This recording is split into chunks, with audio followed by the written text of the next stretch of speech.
Welcome back to this special correspondence edition of Off the Record. Governor Gretchen Whitmer signing new energy legislation and Pete Buttigieg running for governor of Michigan. That's a question mark with the answer coming up. On the OTR panel, Jonathan Osteen, Jordan Hermany, Samantha Schreiber, and Lauren Gibbons. Sit in with us as we get the inside out. Off the Record. Production of Off the Record is made possible in part by Martin Waymeyer, a full-service strategic communications agency, partnering with clients through public relations, digital marketing, and public policy engagement. Learn more at martinwaymeyer.com. And now, this edition of Off the Record with Tim Skubic. Thank you very much. Welcome to Off the Record Studio C. Nobody in town this week, so we don't have a guest, but we have four wonderful people. Let's talk about energy. Governor put pen to paper, and by 2040, what's supposed to happen, Sam? Yeah, so this is a fairly multifaceted package, but the main headline here is clean energy 100% by 2040. But starting in 2035, 60% of an electricity provider's energy inventory needs to consist of renewable energy credits. No coal. No, so renewable energy credits, that's where you think about the typical wind, solar, and hydropower. But this package also makes room for methane digesters, which I find a bit interesting, which is the methane gas that comes from a landfill or waste facility sludge. How many light bulbs can we light with that? I think one thing I would be remiss not to talk about the opposition when it comes to this package. There is a lot of concerns about the price tag, and it's really starting in 2028, where a utility provider needs to come forward with their clean energy plan. And that's where you'll start to see what projects are going to be needed, what could be the price savings, and what could be the price tag. A lot of opponents, one thing that they'll point is that in Senate Bill 271, that is the main deadline setting bill in this package. It actually eliminates pre-existing language that said that in order for a utility company, if they needed to increase rates to comply with renewable energy standards, they could not go more than $3 per month in an increase for residential rates. The ceiling is out. That's eliminated. So what do we make of this? Well, right now, I think it's something like Michigan has a 12% of its energy is renewable. Ouch. And by the end of the decade, allegedly, we want to get to 50%. So that's a massive jump that we're going to have to make in a very short amount of time. And not to freak anybody out, but it is now officially December, which means we have about, as of the end of this month, 6 years left in the decade. That we're going to have to work pretty fast, and we're going to need more land to use these to make these projects to generate this energy. Now, the land that's going to be needed, there's been some numbers thrown out there. It's over 200,000 acres, something like that. People are a little bit freaked out about that number. That does seem like a large number, but the Michigan Public Service Commission actually said that that's less than 0.5% of Michigan's overall land. But the other hitch, the thing that people aren't happy about is, speaking of the MPSC, part of this bill does allow them to override local control on utilities projects and say, if your local zoning board says, we're not really feeling this solar project, the state has every right to come in and say, well, you're going to start feeling it then. How did that play in the hinterland? Not well. Yes. That's obviously one of the most controversial parts of this package, aside from the potential cost increases, is the idea that, local communities, which have been organizing and blocking these projects in their backyard, are now could be told by the state, no, actually, you do have to allow a big wind farm or a big solar farm. That's not going to go over well, and I think you're going to see some continued opposition to that. Republicans in particular think this is a good issue for them. House Minority Leader Matt Hall, in fact, said when this bill was being passed, Republicans just re-won control of the state house, was his prediction because of this issue. There have at least been some preliminary talks about groups perhaps trying to go to the ballot to block or undo this. We'll see if that happens.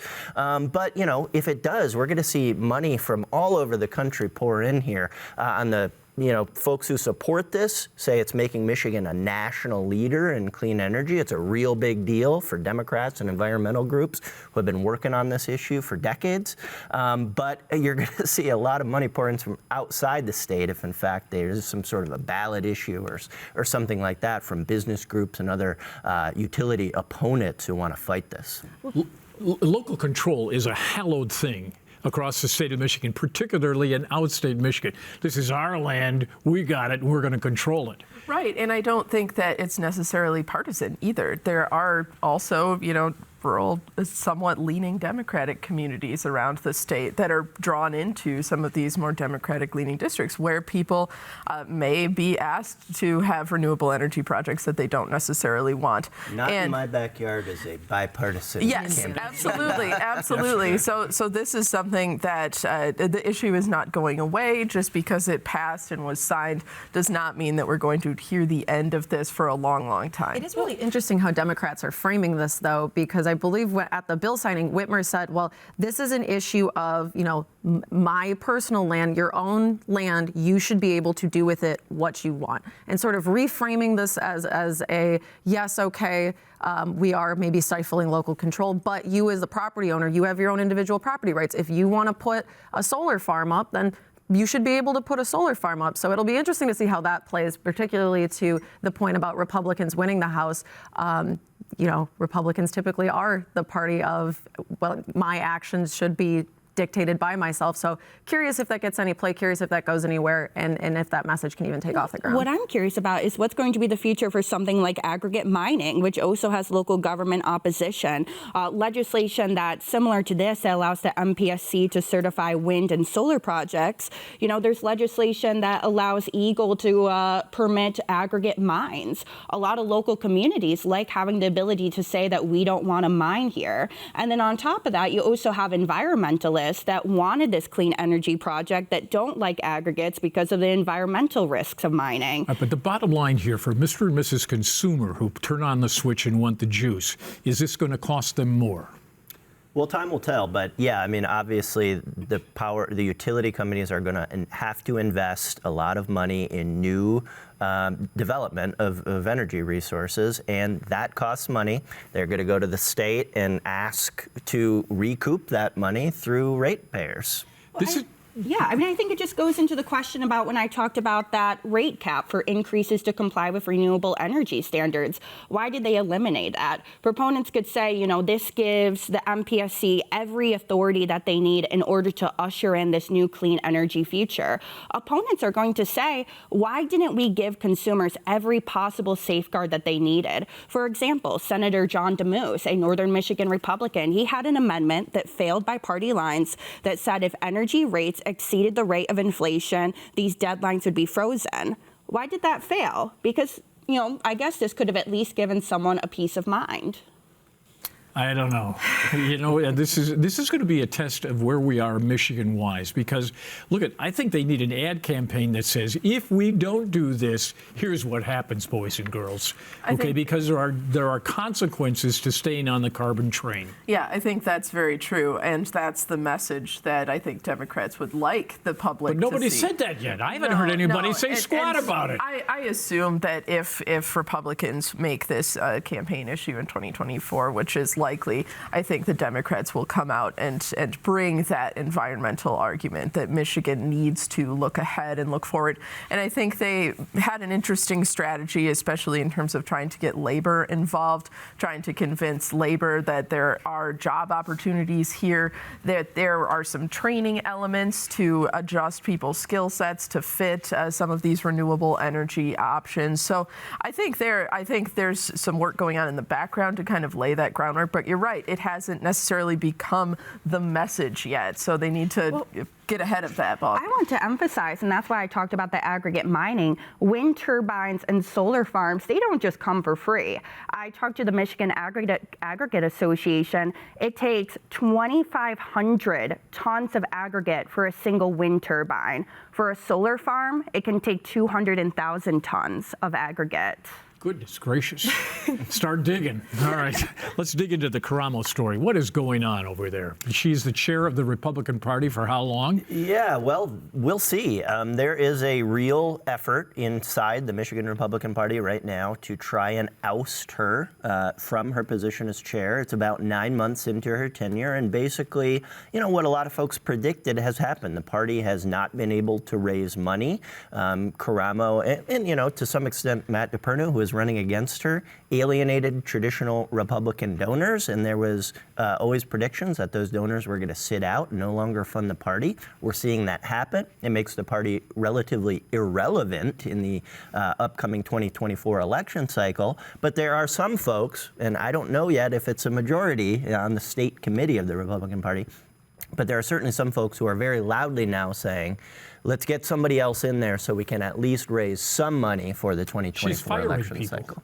She is sidelining critics. She can't actually remove folks from the state committee, but she is removing them from committees if you don't have a that play an internal, you're not doing anything. Yeah, that play an internal role. So, for instance, the policy committee just weeks ago passed a series of resolutions calling for greater transparency in the party budgeting process. They want to see the books. You know, where is the money going? Why are we having to consider selling a party headquarters building that we don't own? And 2 weeks after that happens, Karamo removes the chair of that committee, some other folks on the committee who also, by the way, had both signed the petition calling for her removal.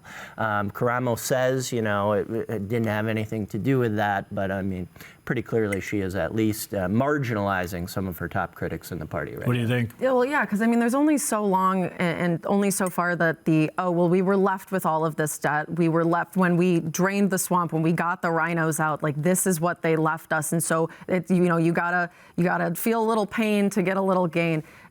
People don't like to lose. People don't want to put all of their money and faith into a state party that is just sort of circling around, I don't know, nothing, frankly. And this effort to remove detractors, it does just give off an air of somebody who is now very aware of the fact that even their allies now, at one point allies, they're seeing the writing on the wall, and they're saying, if we want to get our candidates to win, we're going to have to figure out a way to reform and shape up, and I don't know if that involves Karamo anymore. And it's also been really telling just to see the fundraising strategies of the state House Republicans, the individual Senate campaign. Run.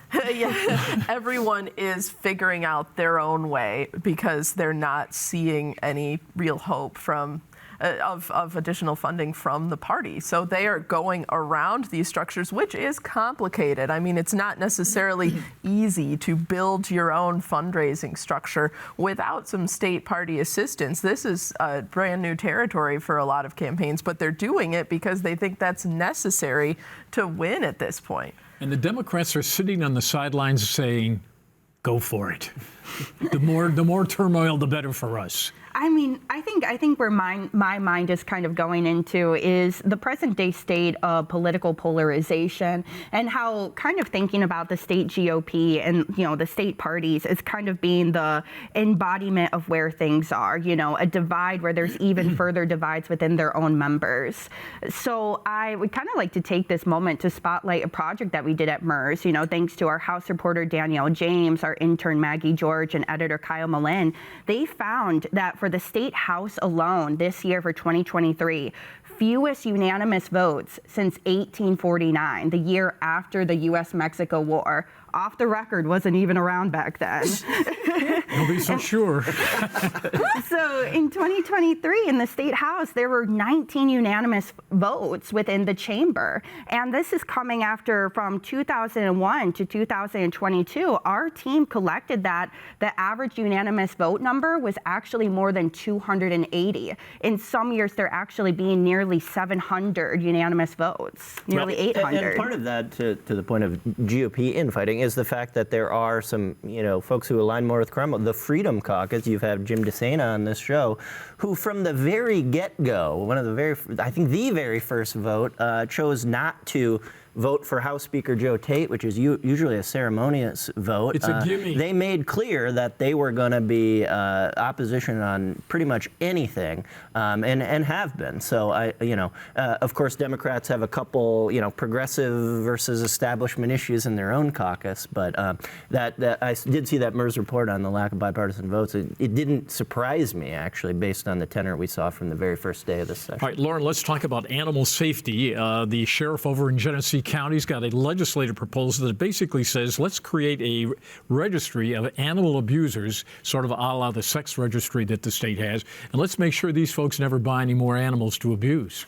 And, I think as we were talking about things that are harder to get bipartisan support on, animals is one thing that you can typically get bipartisan support on. I think animal abuse is one of those issues where you can probably get a decent bit of bipartisan support in the legislature. So it's a concept that's been thrown about for a while, and now it seems as though there's some interest from the Democratic majority legislature. So I guess we'll see if this ends up happening. So the way that this kind of pans out too is, and I found this interesting in researching this.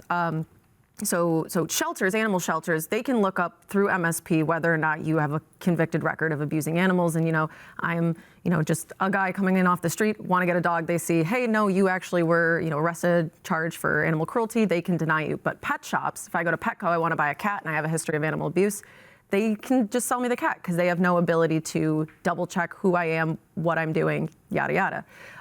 It is interesting because, Joe Tate, Winnie Brinks, they've expressed that they have an interest to get this initiative, give it a vote, and say we're going to put this on the ballot. It is also to the point of bipartisanship being backed by Matt Hall and Eric Nesbitt out of the House and Senate, the Republican leaders as well.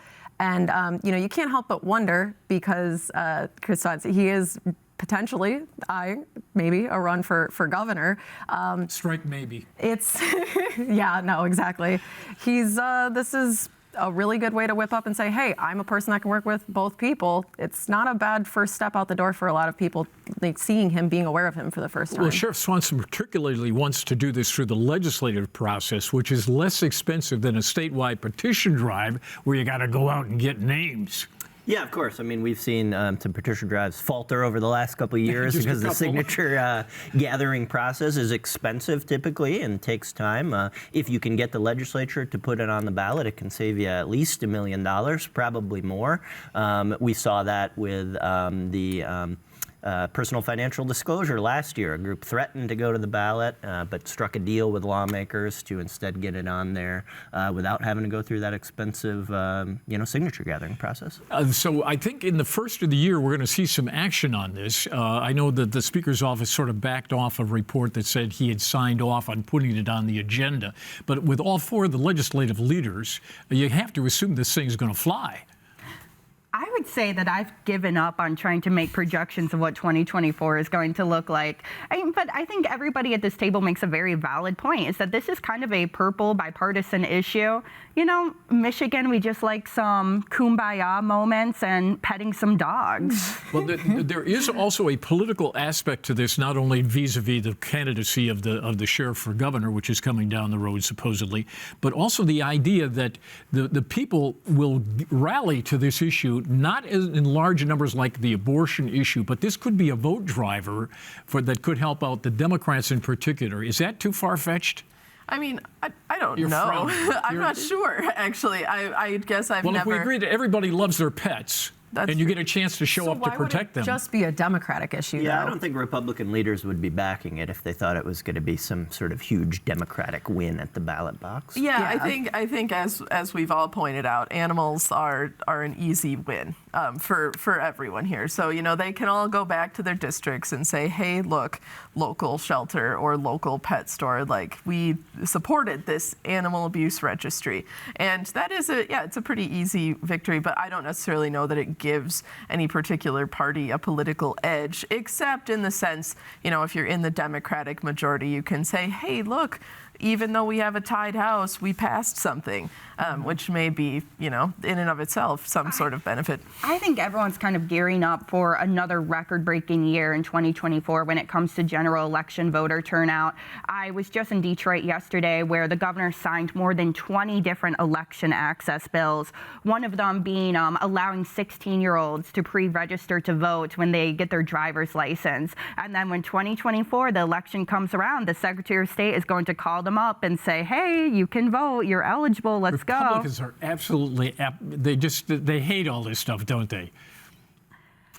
They voted against almost all of it, but, they didn't have a lot of stringent public arguments, anyways, about why. I mean, pre-registering someone who's 16-year-olds to vote, they can't vote until they're 18. So, speaking out against that doesn't seem like a politically advantageous position. But they certainly opposed it because we know in Michigan, generally high turnout elections have benefited Democrats.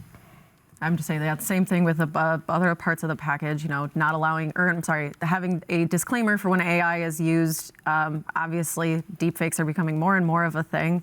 It's one of those issues where you're like, there's no real reason to say that you're fully against it. It's not saying you can't use AI. It's just saying, hey, let us know that you're doing it. They can vote against it. They can seemingly dislike it. But I mean, when the opposite of, hey, okay, why do you not like it is sort of crickets, then that's it, I guess.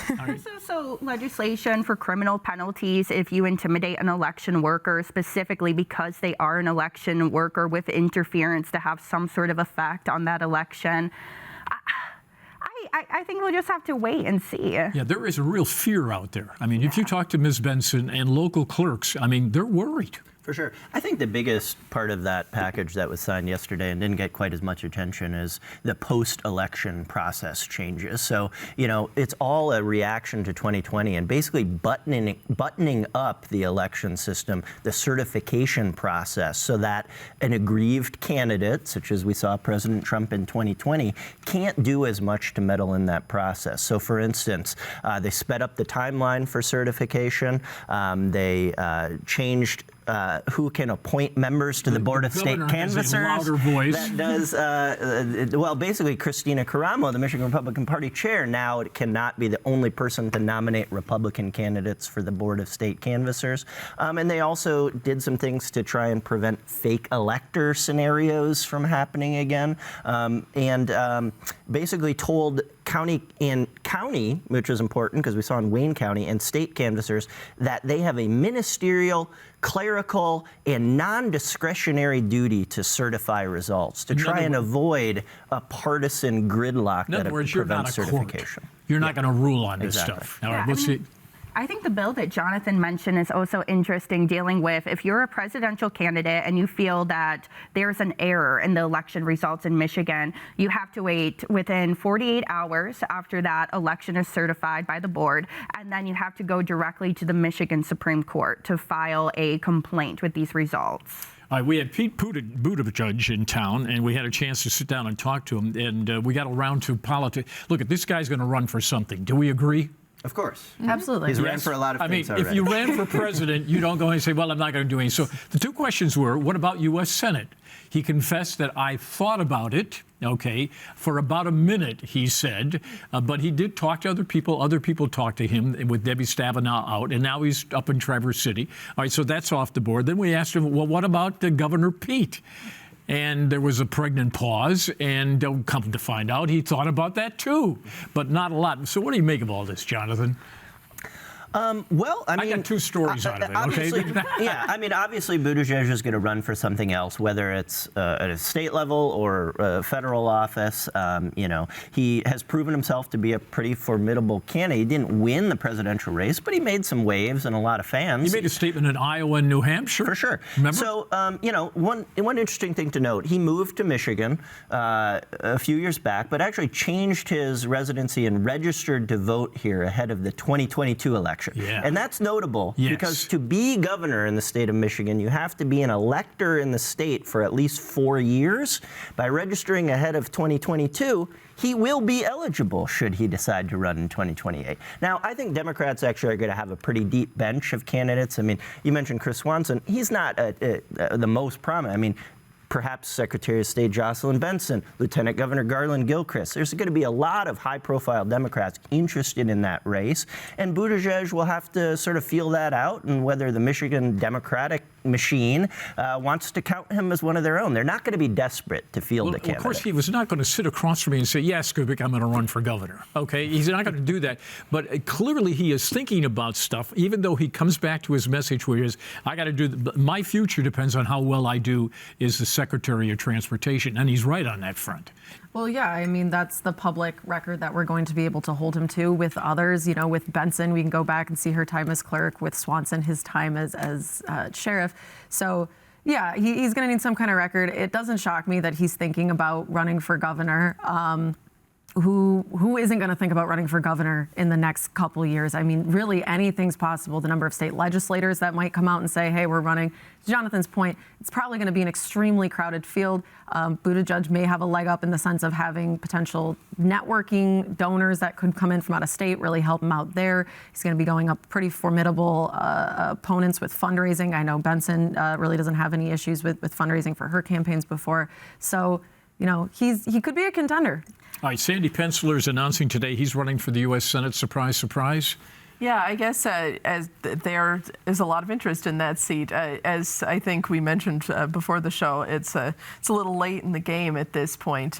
Mike Rogers, Peter Meijer have all kind of made a splash and have really kind of taken a little bit of the air out of the balloon on some of these conversations. So yes, he's in the race, and it remains to be seen if he can really get a strong foothold here. But ran once before and lost. Yes, he did, and he's rich, right? So he can self-fund, which he did in 2018 when he ran for the U.S. Senate. He lost to John James in the Republican primary, and John James then lost in the general election. So, he's got a lot of money. He's going to go for it, and we'll see. All right, we got to go for it right now. Before we leave, however, we want to say goodbye to our wonderful director who's been with us for 15 years, Tim Elkins, who's on his way to Washington, D.C. to do what? We do not know, but have a safe trip to be with his wife who's working down there. Thank you all panelists for a great show. See you next week for more Off the Record. Production of Off the Record is made possible in part by Martin Waymeyer, a full-service strategic communications agency, partnering with clients through public relations, digital marketing, and public policy engagement.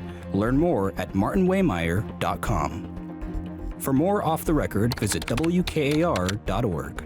Michigan Public Television stations have contributed to the production costs of Off the Record.